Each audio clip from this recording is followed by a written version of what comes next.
Wow, incredible. 5 daughters testifying against their dad. Time now for our legal guys here to look at, where this case is going. And look who I have right here in person. Richard Herman, in the house. Hey. In the house with the great Frederica Whitfield, live and in color. Baby. You're sweet. Usually out of New York and Las Vegas, today here in Atlanta, criminal defense attorney. Good to see you, Richard. Plenty of room here, Avery. And I know, Avery, we're going to have to get you down here too, Avery.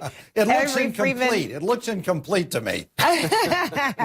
Joining us from Cleveland. Good to see you. Okay, this really, we're having a little fun just seeing one another, but this really is a heartbreaking case. We're talking about the family dynamics here just crumbling as a result of what took place with the mom, Michelle, her death, and then to be testifying, 5 daughters testifying against their dad, all of them saying their dad did it. And now we're talking, as we examine this case, Richard, you first, we're talking about circumstantial evidence, and how there was a lot of evidence that was absent. Motive led to a guilty verdict.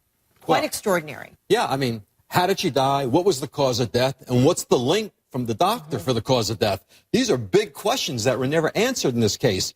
But you have a conservative Mormon jurisdiction. You have a serial philanderer cheater with the mistresses traipsed into the courtroom. And you've got 5 daughters who take the stand and say, my father did it.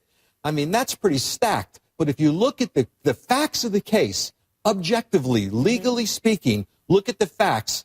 There's no way there should have been a conviction of murder in this case. So, this daughter, who was also a doctor, understood the meds, had a conversation with the mother. The mother said that she, too, suspected that her husband was pumping her up unnecessarily with medication, that the husband also talked her into plastic surgery that she didn't want to get. So that was very compelling testimony coming from that daughter, and credibility was on the line for everybody. But clearly the jurors thought that these daughters, especially her, were very credible. No, and they said, when they interviewed the jurors afterwards, Fred, they said that the testimony from the daughters is probably what swayed this jury.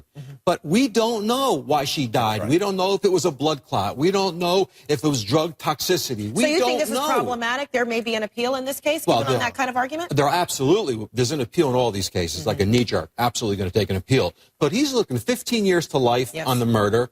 He's got 1 to 15 on the obstruction charges. He's going to be in prison for a long, long time. I'm just saying, Fred, for a conviction on murder, for intentional killing of this woman, the facts were not there to prove it. And the jury took a major leap here.